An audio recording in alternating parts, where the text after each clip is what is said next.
I'm taking the company back, Alan. Oh, and You were right. about what? About everything. Every now and then there comes along a movie that feels somehow ahead of its time. Because when I think about Tron Legacy, it just doesn't get the respect it deserves. A movie that has some of the most unique visuals, incredible world building, and a story that's so simple but yet emotionally pulling.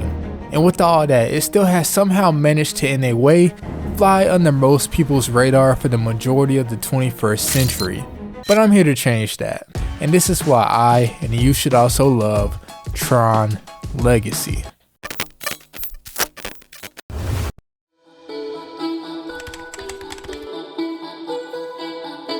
I'ma be honest, there isn't anything revolutionary about the plot of Tron Legacy, but the way it's executed and inside the world that it's in, it becomes magnificent.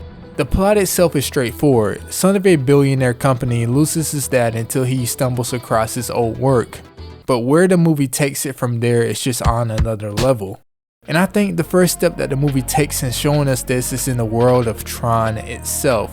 The way Tron looks is unique from any other movie I think I've ever seen. It's something that makes us remember this movie because it's so different from anything else. I watched Tron for the first time 2 years ago, so by the time I saw it, I had already been normalized to the crazy spectacles and cinematography like Interstellar or Ready Player One. But like, imagine somebody seeing this movie for the first time in theaters back in 2010 when it first came out. I think my jaw would be on the floor. I think my head would be so caught up for days and just trying to comprehend these amazing visuals of speed bikes and light rays that I saw soar across my screen. And I said Tron's plot isn't revolutionary but amazingly well executed, and I really mean the latter half of that. Because the way everything is set up and positioned for the plot to move forward is so engaging. The way I see it is that the plot of Tron Legacy is like a chessboard. Both Kevin and Clue are the kings, both in place at their home base, waiting for the others to make a move. And there's so much in that concept itself. Kevin's ideology of feeling like it's better to not do anything than to take a risk speaks so much more than just a video game in a movie. This is precisely what he wants, us together heading for the portal. It's his game now.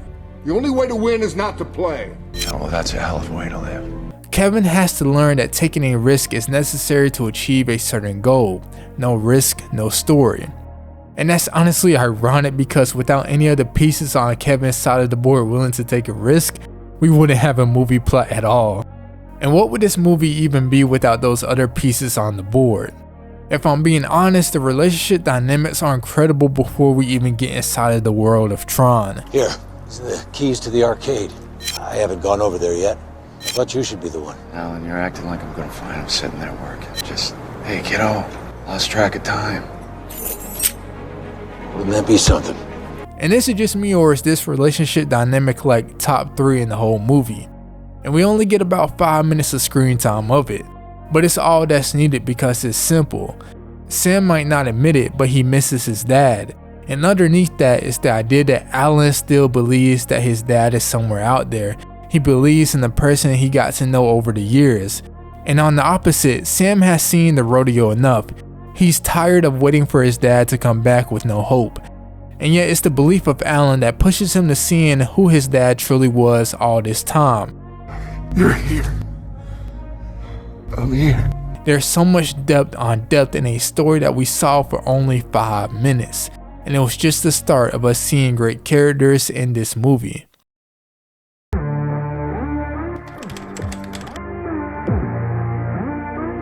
So one of the biggest criticisms that I've heard about Tron Legacy is the fact that Sam is boring. And my response to that is, are you kidding me?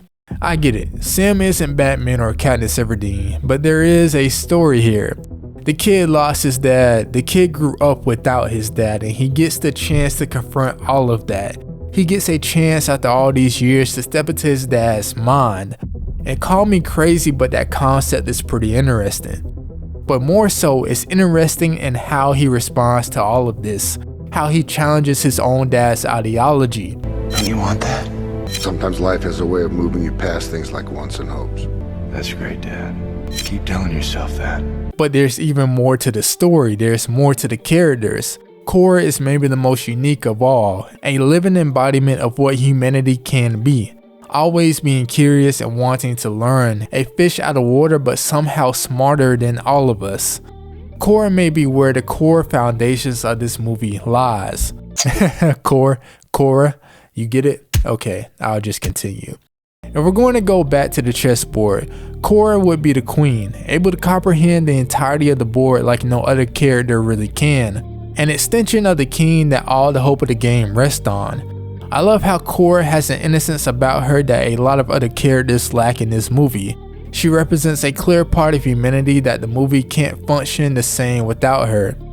I think once a movie and a plot tries to tackle something bigger like a theme of humanity, you truly get something special inside of a movie, because it gives us a chance to look at ourselves through a mirror with a character on screen like Korra. And let's talk about the rook on the chessboard, because I have a sneaking feeling it's going to be the most people's favorite. Don't you just love the rook in chess? It's the easiest piece on the board to understand, because what makes Tron so interesting is that the guy is just cool, or should I say has aura. I mean, it's pretty straightforward. You see what I did there? Rooks can only move straight forward in one direction. But actually, I think this concept is pretty cool. This piece represents how Tron can't think outside the box anymore. He can only move in one direction like he's told. But there's even a story in that, because we got to see a character fight within themselves to break out of that box that the world tried to put him in. I fight for the users.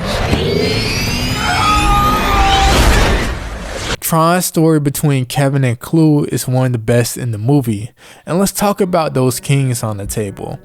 Let me ask you a question, is Clue wrong? Is Clue right? No matter what you think, I think you have to respect that it's not a clear choice.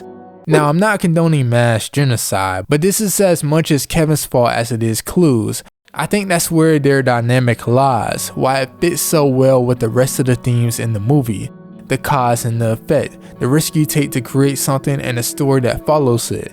And their story dynamic isn't handled perfectly, but I think it works well enough to tag us along the story and for the audience to feel the weight of each mic drop moment. I'm not your father, Sam. But it's moments like these with characters like this that really makes this movie special. And it's really why I think this movie just needs one more thing to it.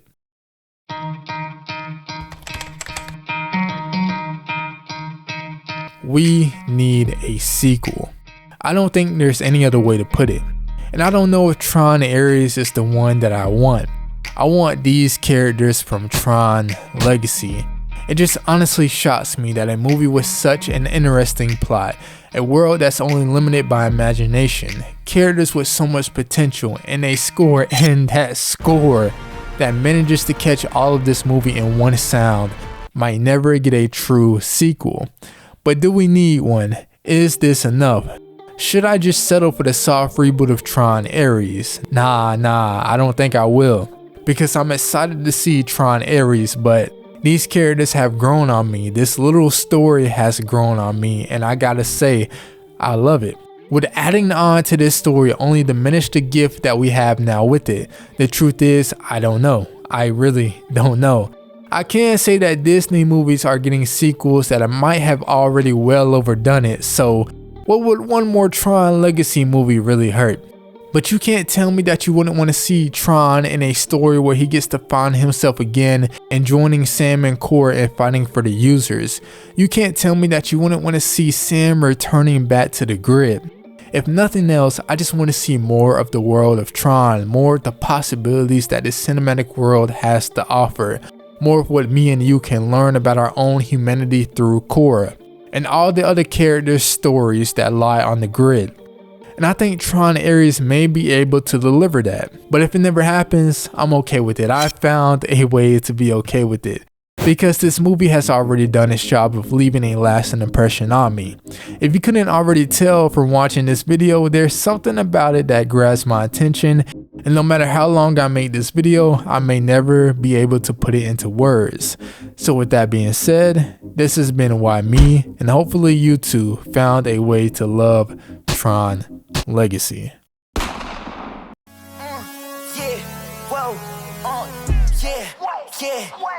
Yeah,